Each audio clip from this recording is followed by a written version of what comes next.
The Paradise Road Improvement Project, the PRIP. The PRIP is a $13 million project by the City of Bonita Springs to improve drainage and make the roads safer for pedestrians and bikers. On the east side of Paradise Road, the ditch is deep, dangerous, and ugly, but probably the right depth for water to flow. When the PRIP is finished, the ground will now be just above the road level, and underneath there will be culverts that will direct stormwater into the new lakes that the city has built for about $18 million. The road is currently 20 feet wide, which is the same width as every other road in the neighborhood, but it seems narrow because there are sharp drop-offs where the shoulder has been eroded when heavy trucks run off the road. The sidewalk on the west side is just over 2 feet away from the road and is only 5 feet wide. That means you really can't have pedestrians and bicycles or e-bikes sharing the space, and the swale is not very deep. Not being an engineer, I'll trust the city to do the stormwater part of this project right. So the city's going to make some major improvements. But I have concerns about the design of the roadway and the paths.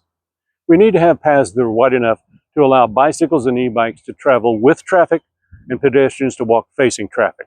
We also need beautiful landscaping and lighting.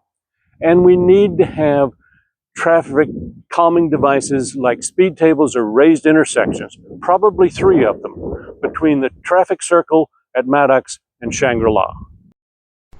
American Structure Point, the design firm hired by the city, offered 3 alternatives for the road and paths, C, B, and A.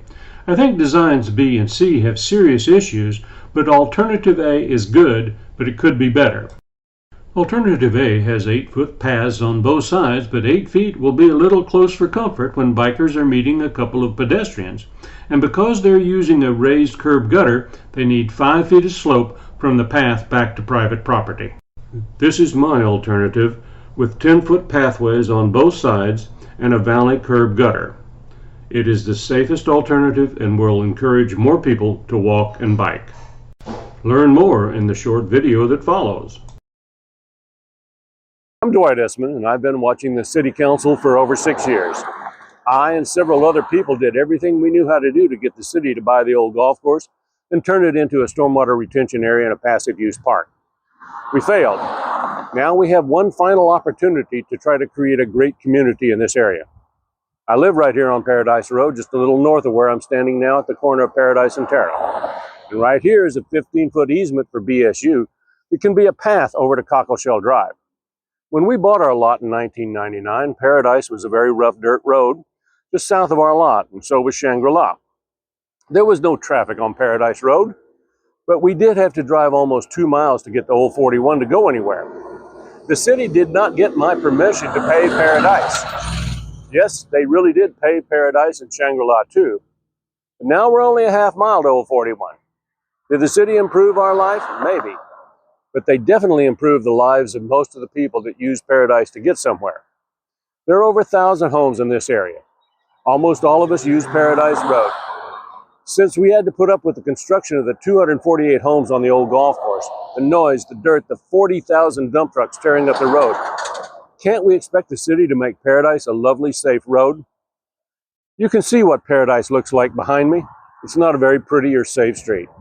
I think the perfect residential street is something like this, or maybe even this one in Fairway Dunes, or this one on Golf Lake Circle, or even this one in Bonita del Sol when the trees are grown. The plan I propose for the Paradise Road Improvement Project is, I believe, the best one to ensure the safety of pedestrians and bikers, including e-bikers. It has pathways wide enough for everyone and will slow down traffic on Paradise Road. Right now people are doing 45 miles an hour and they get to their destination 40 seconds sooner. I think they can afford to slow down and drive the speed limit. I hope we can get the city to create a 2-mile loop around the large South Lake from Maddox on the north to Bonita Pines on the south between Paradise and Cockleshell, and that hopefully one day will connect easily and safely to the Bonita Estero Rail Trail, BERT. If Paradise Road becomes a beautiful entrance road into the neighborhood, then home values increase and we improve the quality of life for everyone who lives here. Before we talk about the actual design of the road, let's talk about how we slow down speeders on Paradise Road.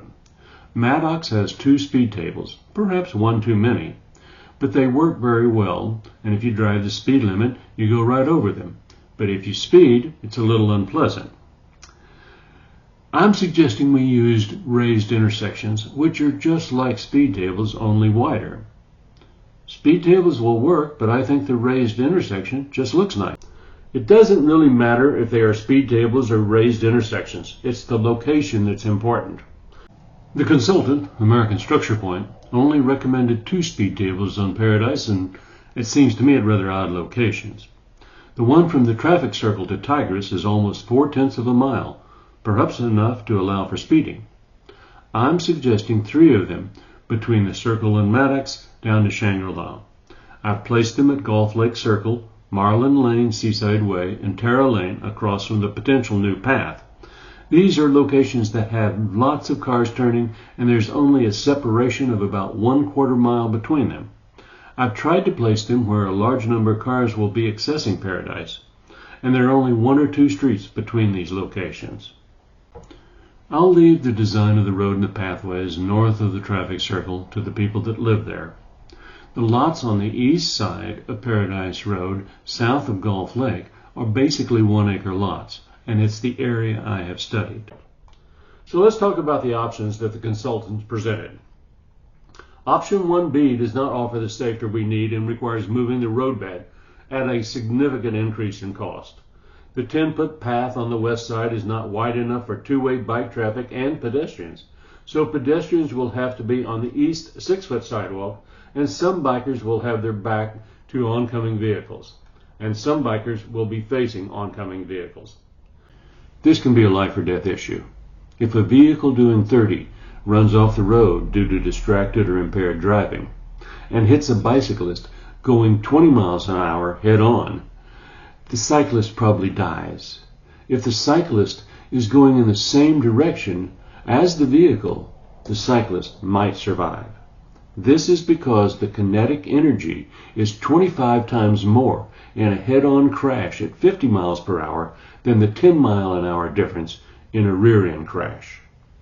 And an e-bike doing 20 miles an hour coming from behind will seriously injure a pedestrian who makes a sudden move into their path. If pedestrians are walking facing the oncoming traffic, including bikes, they will have a chance to step aside and avoid injury or death. Option 1C does address some of the issues, but we have to move the roadbed 7 feet to the east, and it will increase the cost dramatically, probably requiring much more time to complete and look off-center. It is possible to use the design 1C from Gulf Lake Circle to Maddox without moving the roadbed, because there's over 30 feet of city land to the east of the road before the slope to the lake. The residential lots on the west side of Paradise, north of Gulf Lake, are smaller than the ones to the south. Bike riders would have to cross Paradise and would have some exposure to vehicles. The best option of the 3 shown is 1A, which is probably why they made it Alternative A. It has 8-foot paths on both sides, which will allow bikes to ride in the direction of traffic and pedestrians to walk facing traffic, but 8 feet puts bikes and pedestrians a little too close together. So let's change some things. First, we change the raised curb to a valley curb gutter so that the pathway is not higher than the roadway. This eliminates the need for a 5-foot sloping grassy area abutting the private property. 3 feet will now work. The valley curb gutters offer a little less protection than a raised curb, but a vehicle can still jump a raised curb and hit someone. Now the paths can be 10 feet wide, 5 feet of concrete or asphalt for bikes, and another 5 feet for pedestrians, and that can be pavers, gravel, or mulch. And the 3 feet from the pedestrian path to the private property does not have to be grass that needs to be mowed. It can be native plants or something like muhly grass. Next, we replace the shrubs between the path and the road with trees. The trees offer protection for bikers and walkers and provide shade. I've shown crepe myrtle trees because they are lovely, but I'll leave it up to the experts as to the type of tree. We could also put the lamppost there. A few final comments. The city needs to strongly encourage FPL to bury the lines on Paradise Road. And down at Shangri-La, a right turn lane is probably all that is needed.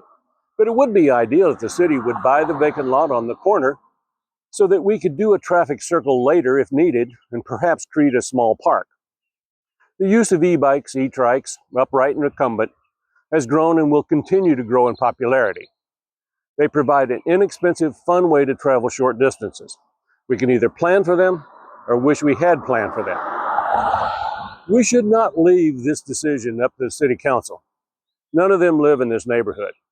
That's why I'm making this video and why I hope you'll support these ideas. If you don't agree with me that this is the best option, just tell me why in the comments section. But please remember, the right-of-way belongs to the city, and the city not only has the right, but the obligation to do what's best for all residents. And a city's primary obligation to its residents is safety and health. The priorities must be safe, beautiful, affordable. We have an opportunity to make this project a model for all future road improvement projects. We need to encourage more people to walk and bike, particularly old fat guys like me, but it has to feel safe, and it doesn't feel safe right now. Alternative 1A, plus wider paths, plus nicer landscaping, plus slower vehicles, plus more affordable. Safe, beautiful, affordable.